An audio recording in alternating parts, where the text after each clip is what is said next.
اللہ کا قرآن یہ بتا، ہم شرک سے تو بچنا چاہتے ہیں، پر شرک ہوتا کیا ہے؟ دوسری بات عرض کرنے سے پہلے یہ حوالہ، یہ میرے سامنے سورۃ یونس، یہ میں نے 11واں پارہ آیت نمبر 18 کھولی ہوئی ہے، یہ حوالہ اللہ فرماتے ہیں وَيَعْبُدُونَ مِن دُونِ اللَّهِ مَا لَا يَضُرُّهُمْ وَلَا يَنفَعُهُمْ۔ آپ صلی اللہ علیہ وسلم کے مخالف، آپ صلی اللہ علیہ وسلم کے جانی دشمن اللہ کے بغیر عبادت ان کی کر رہے ہیں جو نفع کے بھی مالک نہیں ہیں، نقصان کے بھی مالک نہیں ہیں۔ میں اپنے دوستوں سے اپیل کروں گا، اللہ کا نام اونچا لینا ہے، جگہ گونج جائے، ایمان تازہ ہو جائے۔ آپ دوستوں کا عقیدہ و ایمان کیا ہے کہ نفع اور نقصان کا مالک کون ہے؟ جاگ کر محبت سے کون ہے؟ ان سے اگر پوچھا جاتا نہیں، جب یہ نفع نقصان کے مالک نہیں، آپ کیوں ان کی عبادت کر رہے ہیں؟ تو آگے جواب یہ دیتے تھے وَيَقُولُونَ هَؤُلَاءِ شُفَعَاؤُنَا عِندَ اللَّهِ۔ یہ حوالہ قرآن مجید کا سامنے ہے، یہ تو ہمارے سفارشی ہیں اللہ کریم کے سامنے، ہم گناہگار ہیں، اللہ ہماری سنتا نہیں ہے، ان کی موڑتا نہیں ہے۔ یہ کام کروا دیتے ہیں نا، میں یہ بات روک رہا ہوں۔ اور آج کی ہماری سوسائٹی کے اندر یہ کہا جا رہا ہے چھت پہ چڑھنا ہو سیڑھی لگانی پڑتی ہے، افسر کو ملنا ہو چپڑاسی کو ملنا پڑتا ہے۔ گجرات کے بھائیوں، سیڑھی والی مثال، چپڑاسی والی مثال آج دی جا رہی ہے، اللہ نے جواب 1400 سال پہلے نازل کر دیا۔ یہ میرے سامنے 26واں پارہ اور سورت کا نام سورت کاف، یہ میں نے سورت کاف کھولی ہوئی ہے، آیت نمبر 16 ہے۔ کاش آپ نوٹ کرتے، مانا گھروں میں چیک کرتے۔ اللہ فرماتے ہیں وَلَقَدْ خَلَقْنَا الْإِنسَانَ وَنَعْلَمُ مَا تُوَسْوِسُ بِهِ نَفْسُهُ وَنَحْنُ أَقْرَبُ إِلَيْهِ مِنْ حَبْلِ الْوَرِيدِ۔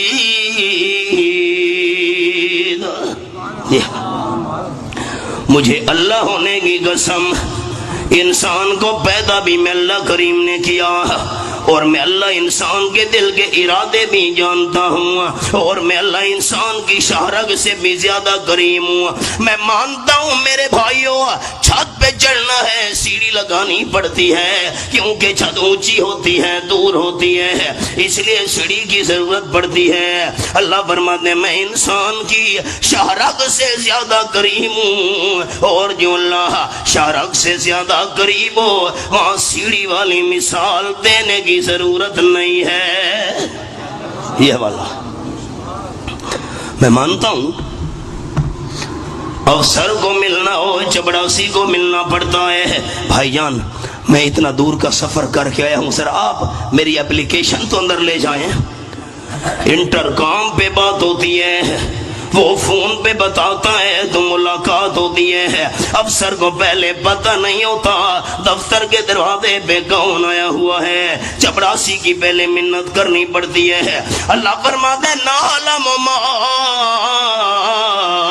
توسوس بہ نفسہ، میں اللہ تو بندے کے دل کے ارادے بھی جانتا ہوں۔ ایک جملہ کہہ رہا ہوں اور آپ دوستوں سے درخواست کروں گا، پسند آئے تو محبت سے آپ نے پھر سبحان اللہ کہنا ہے۔ جملہ سن لیجئے، سبحان اللہ کہنے میں بخل نہ کرنا۔ میرا عقیدہ، میری جماعت اشاعت التوحید و سنہ کا عقیدہ، آپ کے اور میرے دل میں جو خیال آ رہا ہے اس کو جاننے والا بھی اللہ، اور جو خیال ابھی تک دل میں پیدا نہیں ہوا اس کو جاننے والا بھی اللہ، اور جو اللہ دل کے ارادے جانتا ہو وہاں چپڑاسی والی مثال دینے کی ضرورت نہیں ہے میرے بھائی۔ اللہ نے منع کیا ہے، میں حوالہ پیش کرتا ہوں۔ یہ میرے سامنے 14واں پر آپ نے غور کیا، میں جو بات کرتا ہوں قرآن کا حوالہ ساتھ پیش کر رہا ہوں۔ سورت کا نام سورت النحل، یہ میرے سامنے 14واں پر اور آیت نمبر 74 میں نے کھولی ہوئی ہے۔